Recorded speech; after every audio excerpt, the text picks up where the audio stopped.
প্রিয় শিক্ষার্থী, আশা করি মহান করুণাময়ের কৃপায় সকলে ভালো আছো এবং বাড়িতে আছো।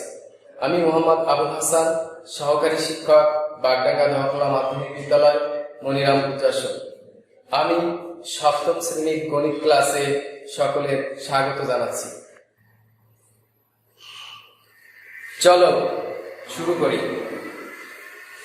এখানে পিরামিডের ছবি দেখা যাচ্ছে।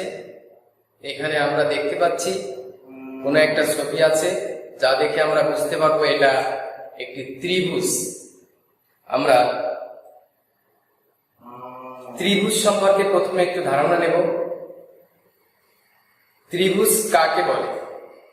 ত্রিভুজ অর্থাৎ তিনটি বাহু, যে ক্ষেত্রে তিনটি বাহু থাকবে সেটা হচ্ছে ত্রিভুজ। এখানে একটি ত্রিভুজের ছবি দেখা যাচ্ছে। এখানে ত্রিভুজের একটা, দুইটা, তিনটি বাহু দ্বারা সীমাবদ্ধ একটি ক্ষেত্র, ইহা একটি ত্রিভুজ।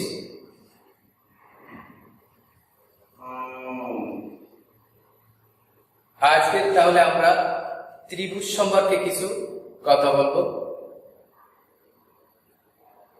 ত্রিভুজ, বাহুভেদে ত্রিভুজ কত প্রকার আমরা একটু দেখি। এখানে একটি ত্রিভুজ আছে, যে ত্রিভুজের তিনটি বাহু সমান। যে ত্রিভুজের তিনটি বাহু সমান তাকে আমরা বলবো সমবাহু ত্রিভুজ। এখানে আর একটি ত্রিভুজ দেখাচ্ছি, যার দুইটি বাহু সমান। এটাকে আমরা বলবো সমদ্বিবাহু ত্রিভুজ। এছাড়াও যে ত্রিভুজের তিনটি বাহুই অসমান, অর্থাৎ তিনটি বাহু সমান নয়, তাকে আমরা বলবো বিষমবাহু ত্রিভুজ। তাহলে বাহুভেদে ত্রিভুজ আমরা পেলাম তিন প্রকার, একটা সমবাহু ত্রিভুজ, আর একটা সমদ্বিবাহু ত্রিভুজ, আর একটা বিষমবাহু ত্রিভুজ। তাহলে বাহুভেদে ত্রিভুজ আমরা পেলাম তিন প্রকার: সমবাহু ত্রিভুজ, সমদ্বিবাহু ত্রিভুজ এবং বিষমবাহু ত্রিভুজ। তাহলে আমরা ত্রিভুজের প্রকারভেদ, বাহুভেদে তিন প্রকার পেলাম। এছাড়াও কোণ ভেদে আমরা ত্রিভুজ কত প্রকার একটু দেখি। এখানে একটি ত্রিভুজ আছে, যার একটি কোণ এক সমকোণ, চিহ্নিত কোণটি এক সমকোণ। এই ত্রিভুজকে আমরা বলবো সমকোণী ত্রিভুজ। যে ত্রিভুজের তিনটি কোণই এক সমকোণ থেকে ছোট, অর্থাৎ সূক্ষ্ম, এক সমকোণ থেকে ছোট অর্থাৎ সূক্ষ্ম কোণ, তাকে আমরা বলবো সূক্ষ্মকোণী ত্রিভুজ।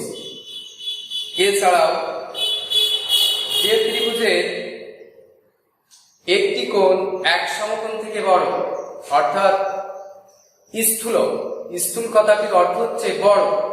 কার থেকে বড়? এক সমকোণ থেকে বড়। তাহলে এক সমকোণ থেকে বড় ত্রিভুজকে আমরা বলবো স্থূলকোণী ত্রিভুজ।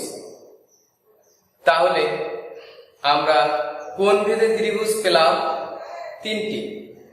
একটা হচ্ছে সমকোণী ত্রিভুজ, সূক্ষ্মকোণী ত্রিভুজ ও স্থূলকোণী ত্রিভুজ। কোণ ভেদে আমরা ত্রিভুজকে তিনটি ভাগে ভাগ করতে পারি: সমকোণী, সূক্ষ্মকোণী ও স্থূলকোণী ত্রিভুজ। এই তিনটি ত্রিভুজ আমরা কোণ ভেদে ভাগ করতে পারি। তাহলে আমরা ত্রিভুজের প্রকারভেদ দেখতে পেলাম। বাহুভেদে ত্রিভুজ তিন প্রকার এবং কোণ ভেদে ত্রিভুজ তিন প্রকার। বাহুভেদে পেলাম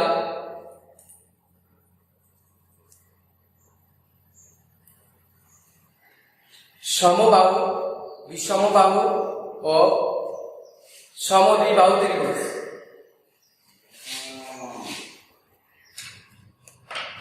তাহলে আমরা দেখি বাহুভেদে ত্রিভুজ তিন প্রকার: সমবাহু, সমদ্বিবাহু এবং বিষমবাহু এই ত্রিভুজগুলো কিভাবে আমরা আঁকতে পারি একটু দেখি। প্রথমে আমরা দেখব সমবাহু ত্রিভুজ কিভাবে আঁকতে হয়।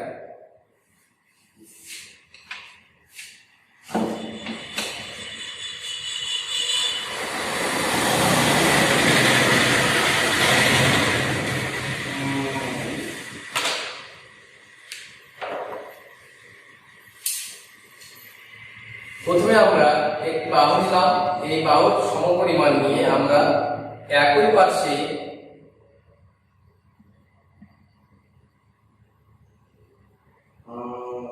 পাশে দুইটি বৃত্ত চাপাই।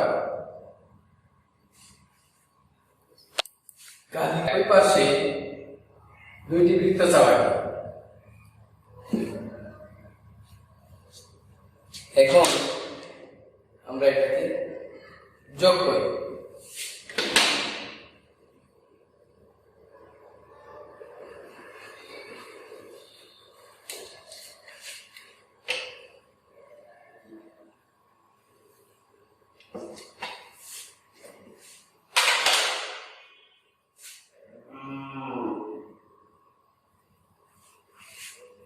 তাহলে আমরা দেখতে পেলাম একটি সমবাহু ত্রিভুজ।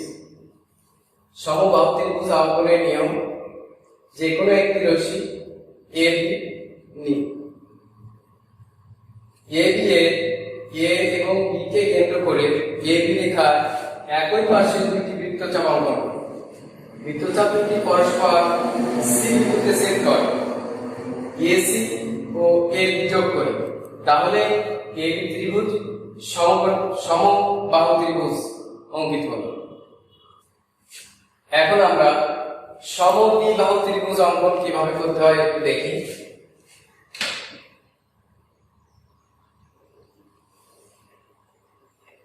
যে কোনো রশ্মি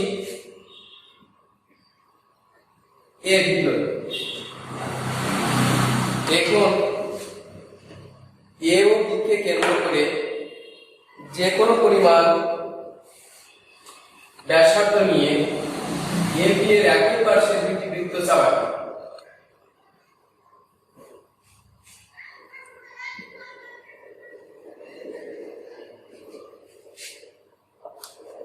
একই পাশে দুটি বৃত্ত চাপাই।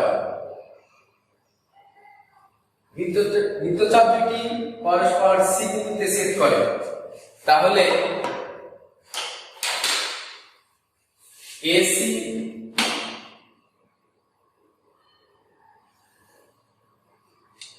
ও AB যোগ করি, AC ও BC যোগ করি। এখানে AC এবং BC একই দূরত্ব, তাহলে উদ্দিষ্ট ত্রিভুজ হবে সমদ্বিবাহু ত্রিভুজ। ABC সমদ্বিবাহু ত্রিভুজ অঙ্কিত হলো। এখন আরেকটি ত্রিভুজ বিষমবাহু, যে ত্রিভুজের কোনো বাহু সমান নয়, এমন একটি ত্রিভুজ অঙ্কন করতে আমরা যে কোনো পরিমাণ রেখা নিয়ে আমরা এটাকে অঙ্কন করতে পারি। এটা কোনো মাপ নেওয়ার দরকার নেই। তিনটি বাহুর পরিমাণ তিন ধরনের হতে হবে, অর্থাৎ কোনো বাহু সমান নয়।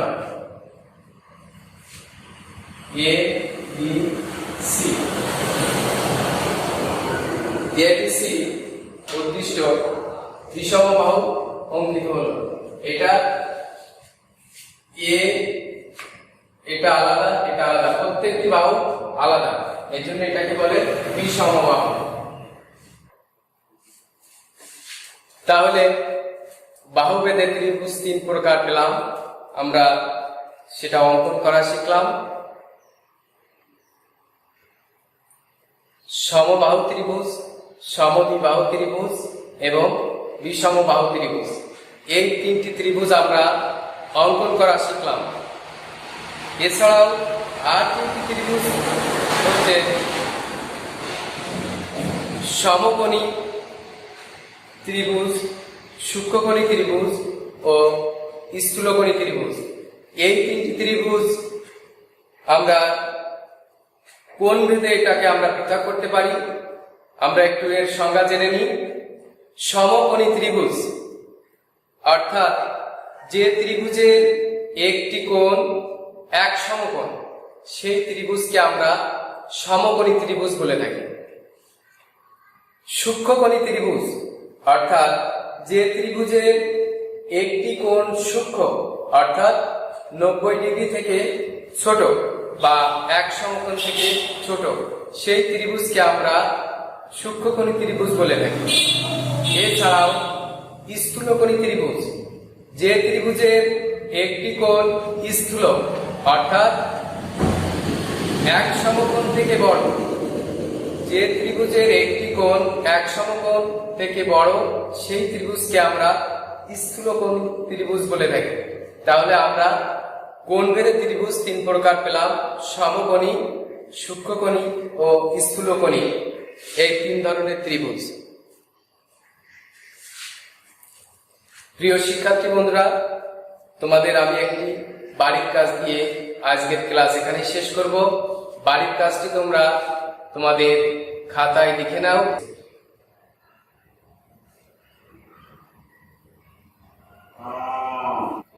যখন তোমাদের স্কুল খোলে তখন তোমাদের শ্রেণী শিক্ষক দিয়ে বাড়ির কাজটি দেখিয়ে নিবে এবং তোমাদেরকে সবাইকে সুস্থতা কামনা করে আমি এখানে ক্লাস শেষ করছি। সবাই ভালো থাকো, সুস্থ থাকো। ধন্যবাদ সবাইকে।